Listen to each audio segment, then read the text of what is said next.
Here's what's interesting. Meralco is so predictable in a way that you could have banks crash in the US, but people in the Philippines will still need energy to power their houses, to power their businesses, to power the malls where people actually shop and do stuff. Because they're needed, they will have to settle their bills also for electricity. Hence, revenue for Meralco. Hence, dividends for the next few quarters and even for the next few years will also be predictable.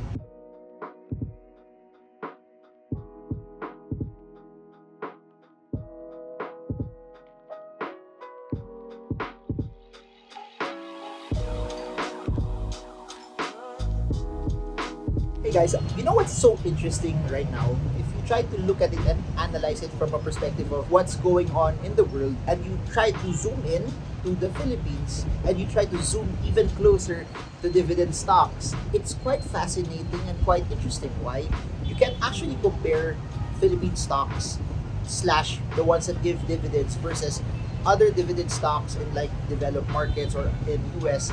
You will notice that there are bits and pieces of companies in the Philippines that somehow I think will be resilient should there be any trouble in other parts of the world, because their business model is mainly in the Philippines and that their revenue is quite predictable. Given that their exposure is in the Philippines, given that their revenue is predictable, it's nice to assume also that because of that, then maybe dividends will be there as well. I was in Dubai a couple of days ago and I gave like a speech on how I allocated things also during the pandemic, and I stress over and over the importance of having dividend stocks because there's uncertainty. People are saying that it's gonna get worse before it gets even better. But sometimes also when people say that, it doesn't really become worse. All of those things provide speculation. All of those things provide a sense that because there's uncertainty, there's a chance that there could be volatility, hence there's a tradable range there.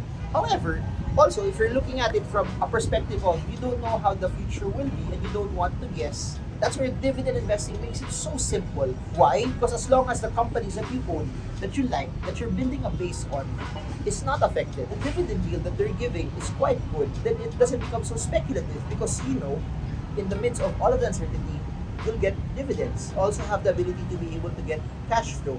That even if the price of the stock does not recover, then it should be okay. Here's what's interesting. Meralco is so predictable in a way that you could have banks crash in the US, but people in the Philippines will still need energy to power their houses, to power their businesses, to power the malls where people actually shop and do stuff. Because they're needed, they will have to settle their bills also for electricity.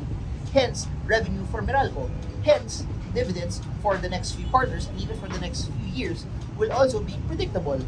And that's how I like to see it. Spend the time to learn. And it doesn't have to be even Meralco, because even when you look at it from a REIT perspective, there are some REIT companies where their tenants are for 5 years. Even if you look at for C-REIT, it's a very, very long time. The occupancy rate is 100%. That means that you have something locked in for a long time.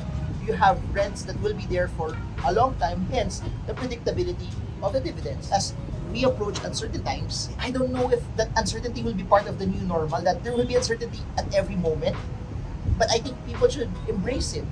And in the midst of things not going the way we want it to be, or we don't know how things will go, it's having a sense of predictability in the portfolio that you have that will help you do better. And that's why having crashes, having dumps, having all of this fear, uncertainty, and doubt doesn't faze me, because I know that I rely on assets that will give me cash flow. And that's why I can't stress it enough. If you're in the stock market and you're into trading, buying and selling, that's good. You're into capital appreciation, that's good. You're into following the trend, realizing higher highs and higher lows, finding breakouts, positioning during breakouts, putting in money there and then maximizing it, that's well and good. But you also need to have a position that will give you the ability to be able to get cash flow. When you earn money from capital appreciation, don't take the money out, but use the proceeds of that capital appreciation to buy stocks that will give you dividends. Because dividends are passive income for life. Dividends that, as long as the company is good, it's well run, has the ability to earn more, it's predictable, then you actually have the revenue. You can actually see and know also that dividends will come your way. And it's something that you can predict. Then, if the market recovers, the market becomes bullish, or case in point also in the Philippines, more foreign funds start to come in, then suddenly you see the market start to reverse. By the way, I don't know if you see it, but it's almost sunset here. One of the reasons why I'm here is I love the view. This entire building is like a coffee building. I'm quite high, no? So this is like a very, very long street here. I don't know if you see it. That's a very, very long street, and then there's a body of water over there, and people are just walking right alongside that. But this entire building is filled with coffee and tea shops as well. So it's quite a nice view, and I'm just waiting for the sunset also to actually happen. So I actually forgot what I was trying to say already. But always remember that a large chunk of the Philippines is institutions, that they also influence how prices are. So when you have large institutional buying, you have large foreign institutional buying, then you could see how it could possibly move the markets as well. That will also affect the dividend stocks that you actually own, and that's what makes it amazing, because when times are bad, you get your cash flow.